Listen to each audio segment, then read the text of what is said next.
Yo les terriens, ici Sweep, et j'espère que vous allez bien. Aujourd'hui donc, vidéo de mes lectures du mois de mars, parce que vous doutez bien, je n'ai pas lu que les 10 tomes de Blue Giant pour vous en parler, je n'ai pas lu que Dagon de Lovecraft, bien que, en fait si, je n'ai lu que Dagon côté Lovecraft, mais par contre voilà, côté manga je n'ai pas lu que du Blue Giant, côté comics je n'ai pas lu que Avengers la Quête Céleste, parce que justement je vous avais parlé de Alienated et aussi donc de Spider-Man de J.J. Abrams.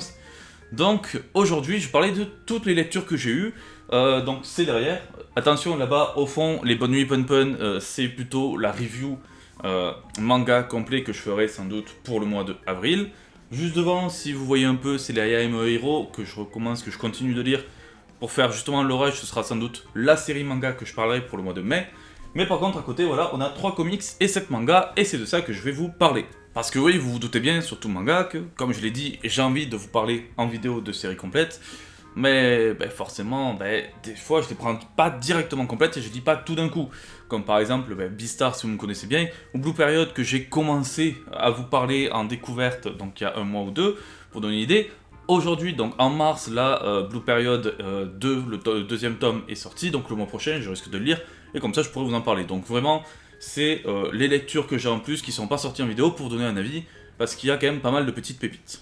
Commençons donc avec le côté comics, et Spider-Man de J.J. Abrams, donc et Sarah Pichelli. J'en avais parlé vite fait déjà sur la vidéo de Avengers la Quête Céleste. Très déçu, c'est un one-shot déjà, père et fils, c'est un one-shot. En fait, on a Peter Parker qui a eu un enfant avec Mary Jane, sauf que MJ est mort lors d'une bataille de Spidey qu'il a perdu. Du coup, Peter décide d'abandonner son gosse en le refilant à Tante May, sauf que Tante May, elle est censée presque crever, enfin, elle est super vieille, quoi, elle a pas de quoi s'occuper encore d'un gosse. Le gosse découvre plus tard que justement il a des super pouvoirs. Bref, c'est nul. Côté scénario, ça vaut pas grand chose, pour donner une idée. Le méchant est tout sauf charismatique, il vaut rien. Et ouais, non, il y a rien à sauver. Je veux dire, déjà, rien que pour moi, le Peter qui abandonne son gosse et tout, lui qui a vécu sans ses parents, qui a perdu son oncle et tout, le mec qui décide de tout abandonner pour respirer un peu, faire du journalisme et tout ça, déjà Peter Parker n'est pas Peter Parker. Et donc non, il y a rien qui va dans ce comics. Et je sais que beaucoup ont été déçus, et j'en fais partie.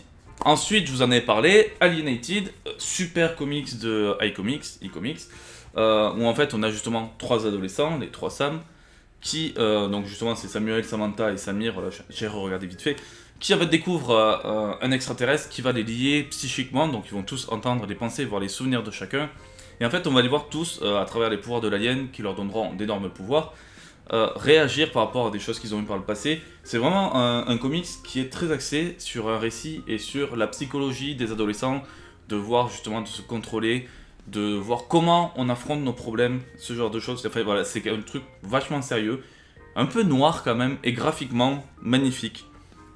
Je veux dire, en dehors par exemple de simples dessins un peu psychédéliques comme ça, qui sont très beaux, je veux dire, on a des scènes où lorsqu'ils ils utilisent les pouvoirs de l'alien, il y a un effet assez spécial. Un effet, en fait, pour vous donner une idée, vu qu'ils utilisent les pouvoirs, ils ont les yeux illuminés, ils changent un peu de trucs. J'essaie de trouver une plage pour vous, pour donner une idée, mais ça a presque un effet horrifique, justement, de la façon dont c'est traité, et je trouve ça très beau. Ouais, par exemple, voilà, pour vous donner une idée, je sais pas si vous allez très bien voir, les yeux qui sont complètement noirs, légèrement illuminés des bleus et tout, l'expression des personnages. Dans le graphisme, on ressent toute la profondeur et la puissance du récit, et non, c'est vraiment une sacrée pépite que je vous conseille de lire. Et dernier comics, toujours chez iComics aussi, j'ai beaucoup de retard, je sais que beaucoup en ont parlé, c'est The Savage Shore, et j'ai kiffé. Je sais que tout le monde avait kiffé de base, mais je me suis dit, bon allez, je vais tenter et tout. Et en fait, c'est vraiment kiffant, je le verrais presque comme... c'est un truc complètement fantastique, pour vous donner une idée, où on a un vampire qui déconne, qui va en Nouvelle-Amérique pour quitter l'Angleterre. Sauf qu'il subit tout simplement, en fait, il suit ses instincts de vampire. Il allait s'attaquer à une personne, sauf qu'il se fait défoncer par un être spécial. Cet être en question est en fait aussi un homme, le garde du cœur d'un jeune seigneur. Et donc on a tout un récit à la fois fantastique, mais aussi historique. Ça mélange pas mal de choses, entre justement un peu de la politique avec le jeune garçon, qui est donc affilié à un roi, sauf que le roi a tué son père, ou ce genre de choses. Ce gardien qui est justement, pas un loup-garou, mais je le vois un peu tout comme, qui doit aussi donc est face aux vampires parce que les vampires veulent venger leur ami mort et tout. Il y a énormément de choses à dire dans ce comics et c'est un one shot complet qui va jusqu'au bout. Je veux dire, du début à la fin, on a tout ce qu'il faut et qui est vraiment très bien. Je l'ai dévoré rapidement, en une soirée et tout. J'ai kiffé de A à Z tout ce que j'ai lu. Et graphiquement c'est génial. Je veux dire, c'est beau déjà de base, donc quand on représente les personnages. Mais après même, on ressent un peu des fois l'horreur, le malaise, que ce soit à travers justement l'aspect des vampires, pour vous donner une idée, avec le vampire qui apparaît pour tuer tout. C'est, j'ai beaucoup de retard, je suis le dernier à dire, mais The Savage Shore, une super lecture, et même des trois, je pense que ça a été ma préférée. C'est mon comics préféré parmi les trois, Alienated en deuxième. Logique, parce que J.J. Abrams était de ma merde. Mais donc voilà, mes trois lectures comics. À présent, passons au manga, et donc le premier manga que j'ai lu, c'est Search and Destroy, donc tome 1, qui est en fait tout simplement un manga, un scénario qui reprend un peu Dororo, qui réadapte le récit de Dororo d'Osamu Tezuka. Dororo, je sais pas si j'en avais parlé, mais sur Insta j'en ai fait une review. C'est à la base, donc, dans le récit de Tezuka, un jeune garçon dont on a donné 48 parties de son corps à des démons pour qu'en fait son père a vendu le corps de son gosse aux démons pour que lui puisse avoir puissance, richesse et tout ça. Et donc le jeune garçon réussit à survivre. On lui donne donc des membres mécaniques, mais voilà, fait de bois et tout ça, pour se venger. Il doit tuer des démons et retrouver des parties. Et donc là, ça reprend ça, sauf que c'est réadapté dans une sorte de monde un peu futuriste, enfin un peu complètement futuriste, où donc on a d'un côté des humains, de l'autre côté des êtres qui sont complètement cybernétiques, et donc on a notre personnage principal qui veut lui aussi récupérer donc les parties de son corps, et de ce qu'on remarque souvent ce sont donc les Krill, les Krish, voilà, les êtres qui sont totalement robotiques qu'ils ont récupérés. Ils retrouvent donc un jeune garçon qui est Doro, un petit voleur et tout, ça réadapte bien, mais dans un monde un peu futuriste. J'ai quand même assez bien aimé, j'attends de voir la suite, donc par rapport au Dororo Tezuka, voir comment ça va partir. Parce que autant celui de Tezuka, il y avait un côté un peu mystique, avec des démons qui récupèrent, vu que les démons ont des pouvoirs et tout. Sauf que là, de ce que j'ai compris, on a récupéré des morceaux de son corps, sauf que ben, tout est réel, c'est des robots qui ont récupéré des morceaux justement du corps, du héros, enfin de l'héroïne, parce que c'est une héroïne. Tout ce que j'ai compris, c'est une héroïne. Et donc, c'est là où ça me paraît plus étrange, le fait qu'ils aient récupéré et qu'ils utilisent des parties de corps, alors que ce sont des robots. Bref, j'ai quand même bien aimé, mais je suis un peu intrigué à voir par la suite comment ça va continuer et se finir, parce que il y a ce petit souci de cohérence à mes yeux.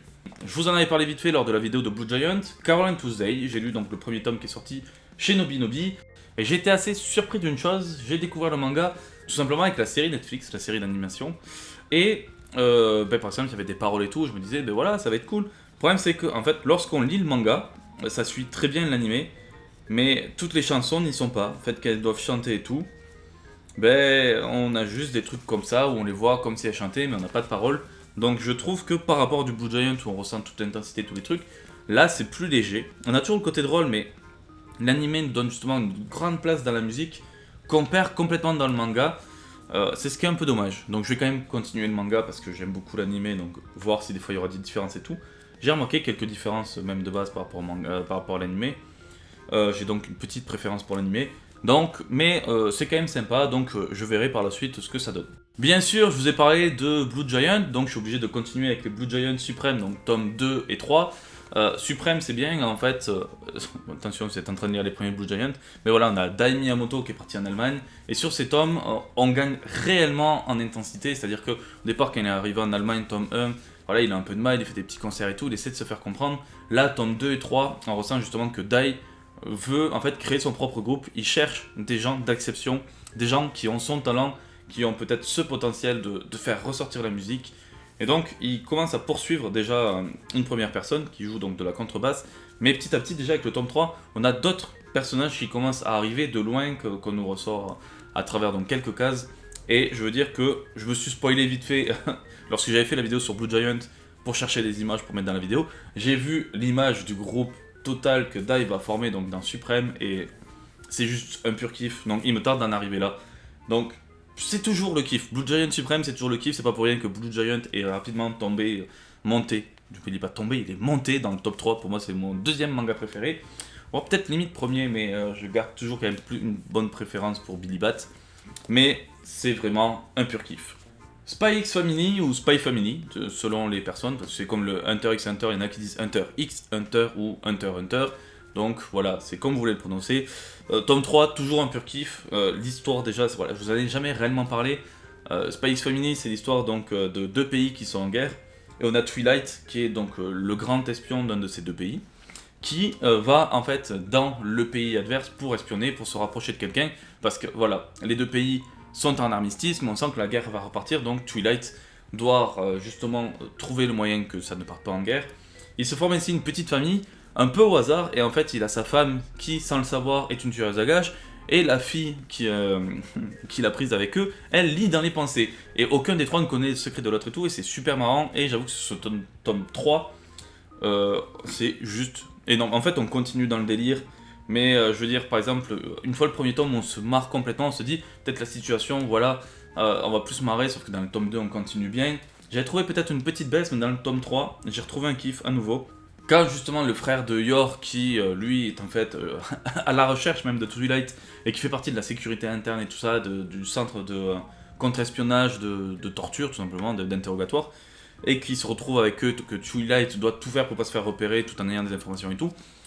Non, c'était vraiment kiffant, et on sent un peu la noirceur quand même du monde, malgré les éclats de rire qu'on a dans tout le récit.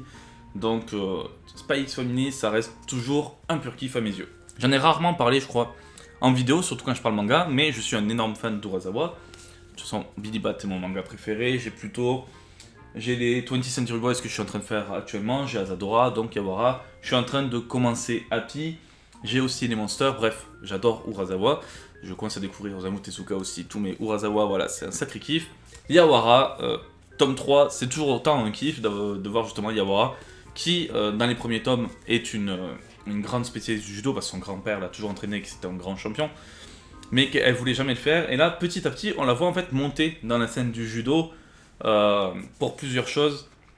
Et non, c'est vraiment un sacré kiff. Hein. On voit justement la rivalité qu'il y a. Ce qui est sympa aussi, c'est qu'on a le petit club de judo du lycée aussi qui fait son tournoi. Mais Yawara pense à eux et tout.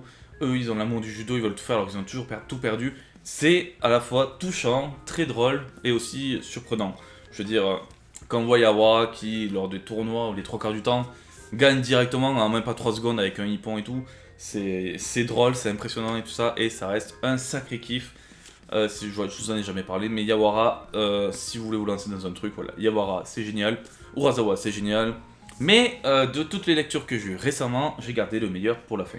En effet, ma lecture, le manga le plus puissant que j'ai lu ce mois-ci, et qui m'a pas mal touché, ça a été My Broken Mariko, qui est donc publié par Kiyun, et c'est très dur. Enfin, moi je suis quelqu'un de très émotif, en fait My Broken Mariko, tout simplement, on a donc Tomoyo, qui est une jeune fille qui travaille tout ça, et un jour, alors qu'on est en train de déjeuner, elle apprend donc à travers la télé la mort de sa meilleure amie Mariko, qui visiblement se serait suicidée. Et ce qui la choque déjà de base, c'est que de ce qu'elle avait vu récemment, tout semblait aller très bien pour Mariko, pour sa meilleure amie. Sauf que du coup, c'était pas le cas, et donc elle a du mal avec sa mort. Et ce qui est sympa, c'est que déjà on découvre que Mariko a une vie très misérable, son père l'a battait, apparemment il l'a violée et tout. Donc on a Tomoyo qui veut tout faire pour rendre un dernier hommage à sa meilleure amie. Ainsi, elle va presque se battre et aller voler l'urne de Mariko à son père, parce que pour elle, il ne mérite même pas de l'avoir vu tout ce qu'il lui a fait, comme mal. Elle va donc partir la récupérer et ensuite elle va s'évader, trouver le moyen de faire ce petit hommage. Et donc à travers beaucoup de questionnements de la part de Tomoyo, des fragments de souvenirs aussi qu'elle a de leur amitié et tout. Et cet aspect, donc c'est vraiment un aspect de deuil, de réflexion par rapport à tout ça. C'est vraiment puissant, on passe par beaucoup d'étapes, beaucoup de questionnements, et ça m'a brisé le cœur. Je veux dire, j'étais à la limite de chialer. J'ai lu ça quand je devais aller me coucher après, j'étais pas bien. J'étais sauvé en fait par le deuxième récit qui est présent un peu plus tard, qui est rapide et qui fait juste les dernières pages, mais qui est un peu plus sympa, moins émotif, et donc ça, j'ai réussi à me reprendre un peu, sinon ça allait être dur de dormir. Mais c'était un gros choc, un récit très puissant, voilà, une analyse sur le deuil, beaucoup de réflexions, et puis voilà justement le personnage de Mariko, qu'on découvre à travers donc des souvenirs de Tomoyo, qui a eu une vie misérable avec son père, sa mère même qui les avait quittés, qui était revenue mais qui était repartie en disant que c'est la faute de Mariko et tout. C'est puissant, c'est un one shot, et non franchement c'est un truc à lire. Ça a été ma meilleure, en dehors des Blue Giant et tout, mais de tout ce que j'ai lu, tout ce que je vous ai présenté là sur cette vidéo, ça a été le meilleur récit que j'ai lu et celui qui m'a le plus choqué. Voilà en tout cas pour mes lectures du mois en dehors de ce que je vous ai présenté. J'espère que ce petit format voilà, vous plaira. Ça me permet de parler de plusieurs lectures tout en ne faisant pas comme avant deux vidéos par semaine. Là j'ai vraiment décidé de me fixer à une vidéo par semaine en faisant un manga, un Lovecraft, un comics et justement la vidéo de fin du mois sur mes lectures pour parler de tout ce que j'ai lu à côté, mais beaucoup plus rapidement. J'espère que vous avez aimé cela, j'espère que vous allez vous intéresser peut-être aux lectures que je vous ai présentées, ou si vous avez lu certains des récits dont je vous ai parlé. Donc dites-moi si soit ça vous intéresse, si vous avez aimé certains récits et tout.